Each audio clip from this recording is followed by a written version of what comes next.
legislation and rules. Approval. And approval. And younger son came out to us. I bought a bunch of pride flags and stuck them up all over and kind of probably talked about it a lot more than he wanted me to talk about it. Proud mama. Yeah. And I think probably that helped Alice know more securely that we would be safe when she was ready to come out to us. That's a little bit of our background. Yeah. I think it is challenging to have conversations with your parents, especially growing up being like, this doesn't make sense, with the cherry picking. And I'm glad that your kids have that support of just blatant, like, no. Yeah. There's no question or eggshells to walk around. Yeah. No. What matters to me in their relationships is that they're treated with love and respect and they're happy and that they're good people. Rightfully so.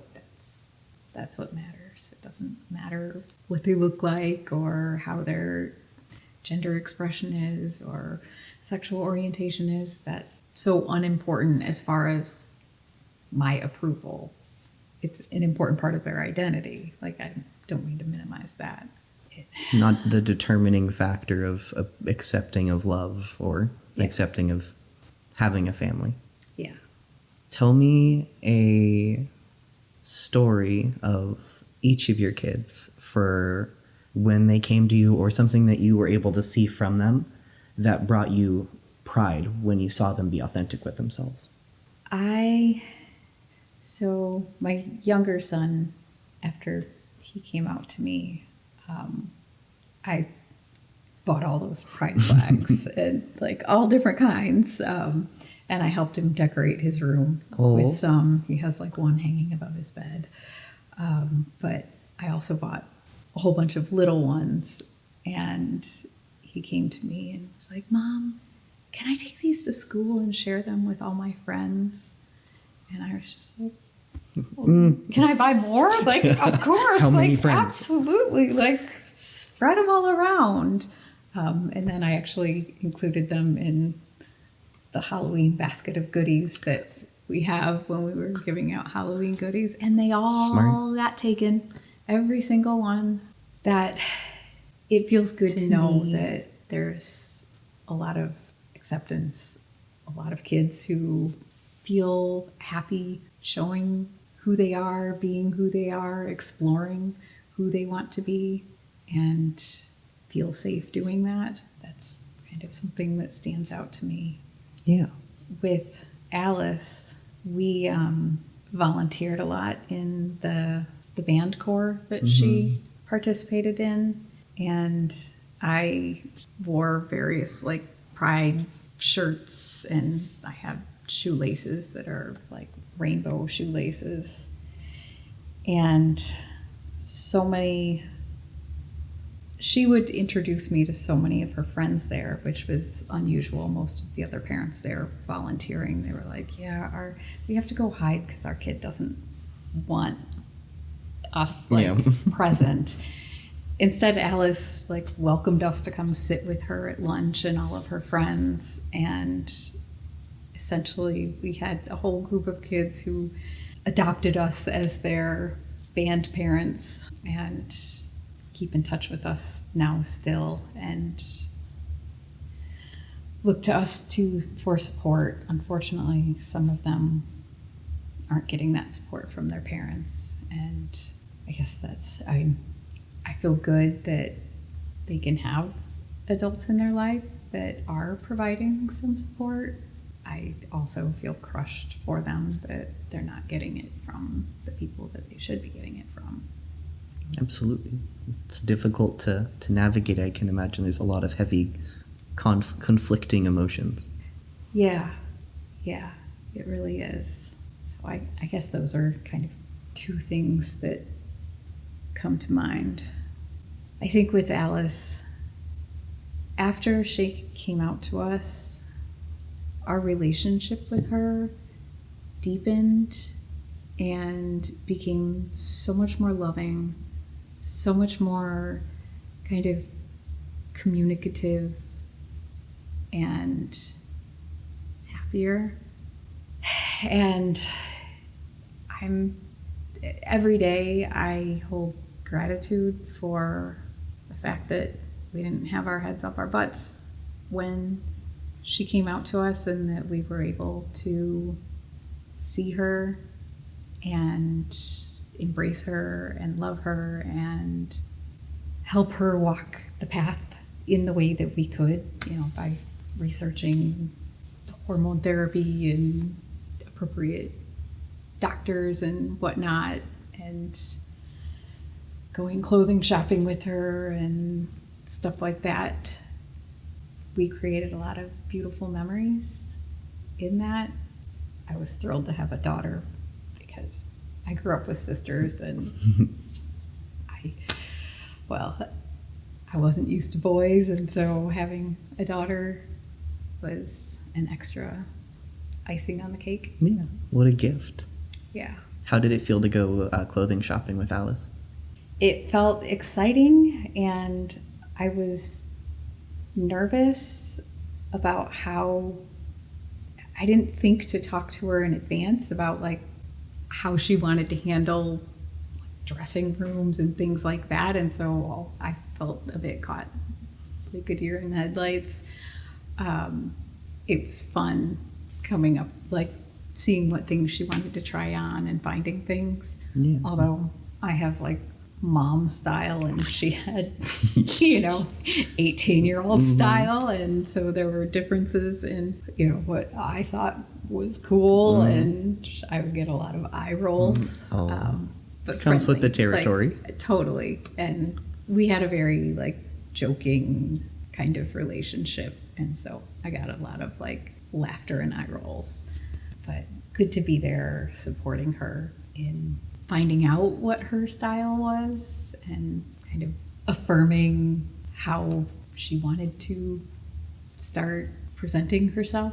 Yeah, that's a really challenging place to be. I'm glad that she has your support there. So I was really grateful that she let me in. Mm-hmm. I could not let my mom do that. Yeah, I don't know that I would have let my mom do that. What a wonderful gift. So yeah, it was. What does an inclusive valley look like to you? You can take your time too. I've got check boxes. I'm just I want to answer with what I want, not what I don't want. And it's so easy to go into the category of all the things that I've seen that are hurtful. I would love to see diversity truly celebrated and embraced, and have all folks feel comfortable being who they are openly with confidence and no fear. I would love for queer folks to have more visibility by being comfortable being visible, and also visible signs and symbols of that welcoming acceptance. I love the installation of the Bride Fence. It meant so much to me as a mother, as a human. Every time I drove by it, it just made me smile that our little town, our little rural town, had this big, bold, beautiful symbol of love and acceptance. And when it came down, it really hurt. It really hurt for me to think about the message that it sent to our town, and most specifically queer folks, to have that come down kind of through an act of bullying and hatred. And I'm really grateful that our town has made the decision to put a beautiful piece back up. And I don't know exactly what the plans are for what is going up, but I really, really hope it's very visible, and that as many, if not more, people will see it regularly, and also will feel and hear the message that our town stood up and said, this is important to us. We need this here, and more of it. Absolutely. I'm very excited for May 11th. The art installation has a name as of last night, which I have only told James. He has since forgotten. But I can't tell anyone else because it will jinx the world and Yep. it won't happen. Can't handle that. Yeah. But it is a different rendition of the Progress flag as well. And I'm very excited to be able to unveil that. And so these recordings, I think, are an integral part to having our community voices heard, and to be able to have QR codes where people can learn not only more about the Progress flag and like all of the renditions through history, why have they changed, but also and I had to have someone reword it for me so it wasn't angry. Why is this art piece over here now? So I think that is incredibly important and absolutely a part of our Duval history. It is. And then the voices within our valley. I'm very excited for that. So having you here just talking to me I always feel it's a gift to see you, but especially to be able to share more of your story. Do not get me crying, there are tissues. It's beautiful. It really means a lot that you're here chatting with me. I'm glad to be here. After I read the questions, I had a bit of conflict about coming because I really want to elevate the voices of queer folks and, others in the LGBTQIA plus community. And as a cis straight person, I really want to take a backseat to that. I feel like my role is to support and speak out and speak up and hold up and embrace the folks who are living the experience.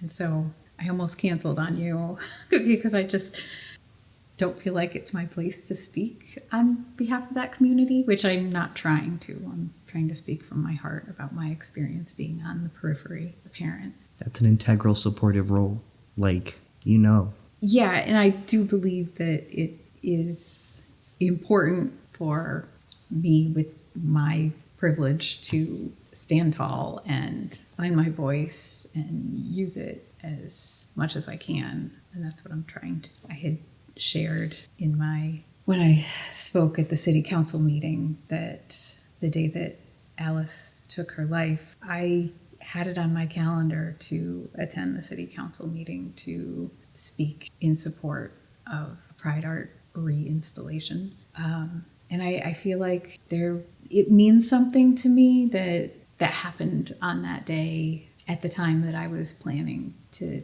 be there to speak up. I know Alice felt and experienced inacceptance and hatred, just like all trans folks do. And that really made it hard for her to keep going.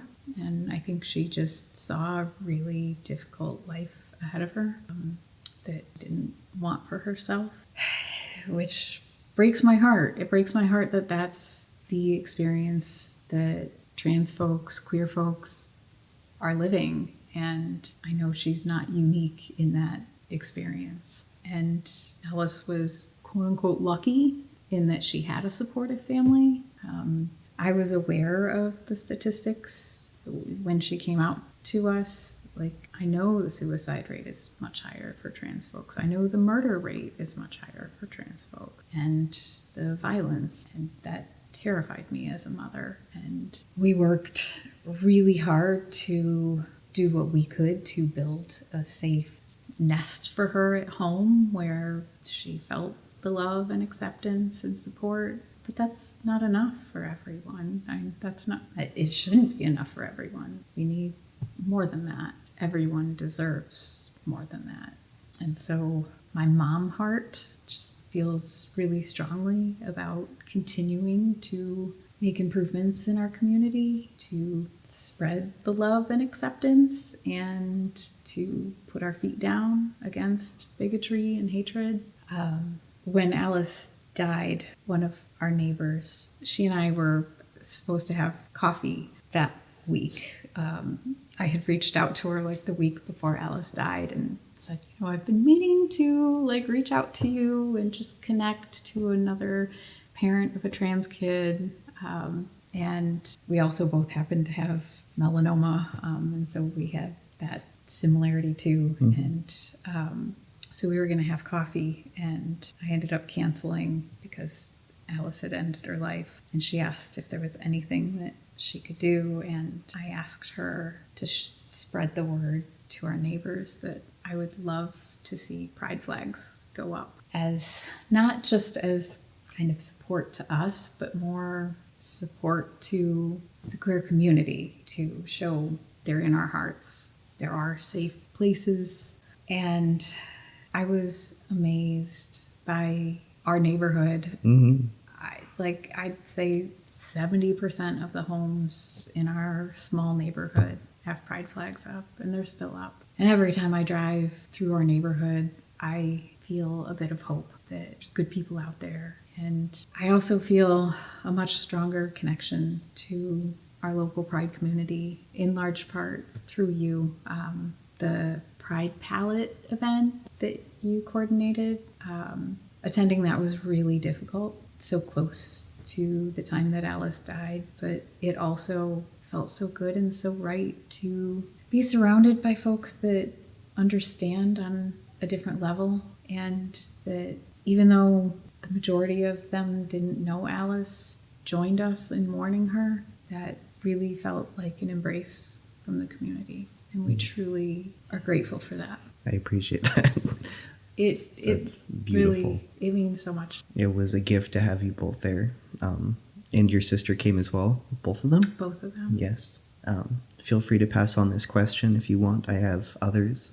I want to open the floor if you are interested. If Alice was here, what would you like her to know, or what is something that you would like to share with her? Well, I definitely would want her to know and feel to her core that she's loved, and loved by so many more people than she knew loved her, and that we're not giving up on making this world a better place and making a community that celebrates and embraces all folk, including trans folks and all kinds of diversity. We're so much better for our differences and our uniqueness and our ways of expressing ourselves. And it's scary, but it's so beautiful. It really makes the world so much more rich. I am awed by the bravery of Alice and queer folks,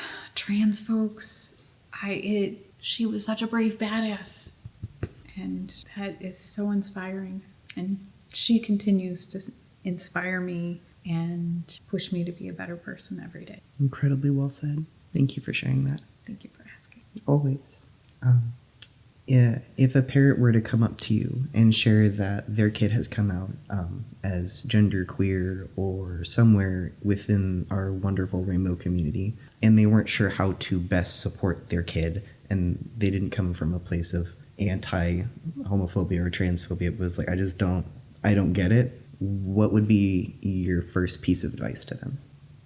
Love on them. Embrace them. Learn on your own.